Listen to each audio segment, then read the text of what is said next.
Good morning, students. This is Kumari from Sri Vasishta Vidyalaya, and today we are going to focus on Social Studies Standard 5th, Lesson 9, that talks about major landforms. Now, let's see what are the topics we are going to cover here in this chapter. We are going to focus on mountains, plateaus, plains, deserts, river valleys, right? So let's start. Now, students, as we know that we are going to focus on major landforms. So it is very important for us to know about Earth surface. Now look at the picture. Here we can see land part and water part. Yes, the area which is shown by brown, yellow and green color, this is land part. Okay, and the area which is shown with blue color, that is water part, right? That means the earth surface is made up of two things, that are land plus water. Okay, and we all know that water covers around 71% of the earth surface, while land covers only 29% of it, right? And because of that only, Earth is known as blue planet also, because most of the Earth surface is covered with water, right? So let's see what is there in next slide. And here we are going to talk about continents and oceans. Now look at the picture once again. And here, yes, look at this. The land part which is shown with yellow, brown and green color, that are large land masses of the earth surface, right? And what is called, it is called continents, right? And the area which is shown with blue color, they are the large water bodies and are called oceans. Okay, so this is all about continents and oceans. We all know that there are 7 continents and 5 oceans in the world. Okay, so as the lessons is about major landforms, so let's talk about major landforms, and first we are going to focus on mountains. Now look at the picture. This is the picture of mountains. Now let's see what are mountains. A mountain is an area that is much higher than the land around it. Now look at the picture, students. Here you can see that mountains are the highest landforms. Yes, and we can see the peaks are pointed, or we can say conical peaks they have. Yes, and mountains have, I mean, the mountains may have conical or rounded peaks. That depends on the age of the mountains, right? So we can say that mountains differ in height and shape. Why? Because of their age, right? And I want to give you example. If I talk about Himalaya mountains, they are the young mountains. Why we can say that they are young mountains? Because they have conical peaks, right? On the other hand, Aravallis are very old mountains and having low rounded peaks, right? So this is mountains. Now here we are going to know about the types of mountains. First we will talk about fold mountains. What are fold mountains? Look at the picture, students. Fold mountains are actually most common type of mountains. Okay, now let's see how they formed. Look at this. This red color is the magma below the earth surface. Here you can see in the picture, right? And the gray color are the tectonic plates, right? And above tectonic plates, we have earth crust, right? This is earth crust. Now here in this picture, what we can see? We can see that the two tectonic plates, when they collide with each other, that causes the earth crust to fold, and in this way fold mountains are formed, right? And if I talk about the examples, we have Himalayas in Asia and Alps in Europe. These are the two examples of fold mountains, right? Now let's talk about block mountains. Look at the picture. This is the picture of fold block mountains, right? Now see, block mountains, how they form. Block mountains are formed when large areas are broken and displayed vertically. Look at this. This is earth landmass.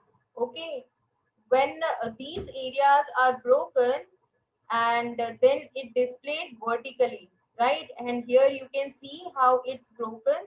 The uplifted part, that is this, is known as horst, while the lower blocks are known as graben, right? So in this way we can see the block mountains are formed. And if I talk about examples, Sierra Nevada mountains are there in North America. That is an example of a block mountain. Now let's move towards volcanic mountains.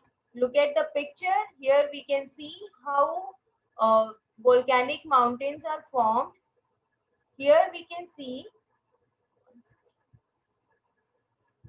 yes, here we can see that lava, I mean magma, is coming out in the form of lava, right?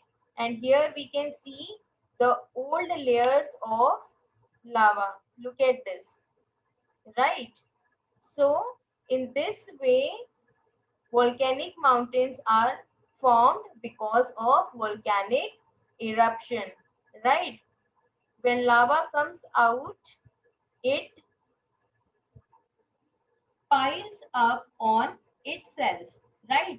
That means volcanic mountains form when molten rocks from deep inside the earth erupts through the crust and piles up on itself, right? If I talk about example, we have Mount Fuji in Japan, right? Now let's move towards the next slide, and here we are going to talk about the importance of mountains. Yes, now the importance of mountains, we have first point that mountains act as a barrier against cold, hot or dry winds, and thus they provide protection to us. Yes or no? Yes. Okay, we can say that mountains act as a soldier for us. They protect us not only from cold, hot and dry winds, but also from soldiers. I mean, sorry, from enemies from the neighboring countries. Right now, next we have a river originating from the mountains that provide water for irrigation, drinking, and power generation. Right? We know that most of the rivers are originating from mountains. They bring water with them, and this water we use for different purposes like drinking, irrigation, and power generation. We can also say that various mountains are found in mountains. Okay, next we have the river brings down sand and silt from the mountains and deposit them into plains. That makes the plains so fertile, which is very good for growing crops. We all know that mountains have slopes that are very rich in forest, and also it has fertile land, right? So we have seen that many people use terrace farming to utilize that fertile lands on the slope of mountains. So this is all are the importance of mountains. Now let's focus on plateaus. What are plateaus? Now look at the picture, students. This is the picture of plateaus. Okay. Yes, here you can see the picture of plateaus. A plateau is an elevated flat land, right? Here you can see the top is totally flat, right? It is a flat top tableland because see, it looks like table. That is why we also say this plateau as tableland, right? Which is standing above the surrounding area. A plateau may have one or more side with steep slopes. Here we can see the slopes are steeps, right? The height of plateau often varies from few hundred meters to several thousand meters, right? Now, some plateaus are very large and that extend over hundred of kilometers. Large part of Asia, South Africa, North America and Australia have plateaus. Now let's talk about importance of plateaus, how plateaus are very important for us. Same way mountains, plateaus also rich in minerals. For example, Deccan Plateau, which is there in southern part of India, it is rich in many minerals, right? Plateaus are also good for rearing cattle. Why? Because of its grassland. Okay. Then we know that peninsular plateau has black soil which is very fertile and good for growing cotton and sugar. Now here we are going to talk about plains. Look at the scene of plains. Here I just want to show you, this is what plains.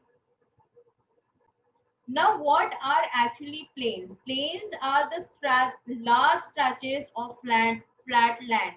Now, here you can see in the picture, right? All around we can see large stretches of flat land, right? They are generally not more than 200 meters above mean sea level, right? Some plains are extremely level. Others may be slightly rolling or undulating, we can say, right? So these are plains. We also say plains as lowlands. Now let's see what are the importance of plains. Plains in the river valleys have fertile soil. Why? Because see, plains are formed actually by rivers, right? Rivers which are coming from mountains, they bring sand and silt with them and deposit on plains, which makes the plains so fertile, which is suitable for agriculture, right? Because of plains, settlement and life in the plains is very easy, right? That is why we have seen that most of the cities and towns are located in the plains, because it is very easy to construct roads, railways, aerodromes, industries and houses in the plains, right? Because see, if the area is mountain area, then it's quite difficult to construct roads, railway, aerodromes and other thing on slopes of the mountains, right? So we can find only limited population on mountains, right? Now let's talk about deserts. Now let's see what are deserts. Desert is actually an area which receives scanty rainfall. Okay, look at the picture. This is the picture of desert, right? All around we can see desert only. And these deserts are found in both the hemisphere. That means that is there in northern hemisphere plus southern hemisphere also. Now here we are going to see the types of deserts. and we are going to learn about hot desert first. Deserts which are found between 15 to 30 degree latitudes on both sides. On both sides, that means in northern hemisphere also and in southern hemisphere also, that are known as hot deserts, right? On other hand, if I talk about cold deserts, these deserts are found near poles, or we can say the Arctic circles and Antarctic circles, right? You know, students, deserts are formed because they fall under the dry winds belt. When dry winds blow from inland instead of rain bearing winds from the sea, right? Now let's talk about the river valleys. Look at the picture. This is the beautiful river valley. Look at this. This is beautiful river valley, right?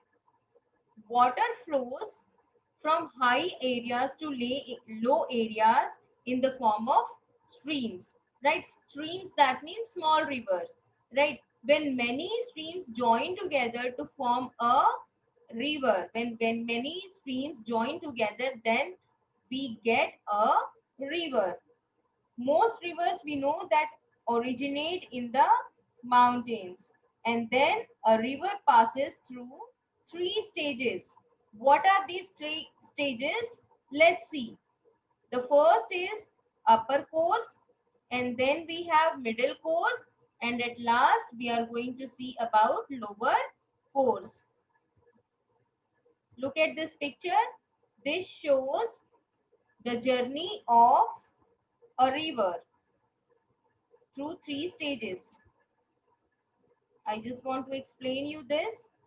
Here you can see this is the upper course, and then we have middle course, which is followed by lower course, right? Now let's see what happened in upper course. At this stage, the formation of a river valley begins with the carrying out of a channel, right? Most rivers originate in the mountains. Yes, and here, you know, students, the flow of the river is very swift and it's cut a deep valley because the flow is very swift. Then we have middle course. Look at this. And here in middle course, we can also say that it is the second stage of the river, that begins when the river leaves the mountains and enters the plains. It becomes deeper and wider and flow gently. That means speed becomes decreases because now the rivers are flowing in plains, right? Now let's talk about the lower course, and let's see what happened here. At this stage, the river flows very slowly and joins a bigger water body. We can say maybe lake or a sea, right? And here the river forms a delta, right? So this is all about the journey of river that passes through three stages. Okay, I hope this video is very informative for you, and thank you. Have a nice day. Keep learning and stay safe.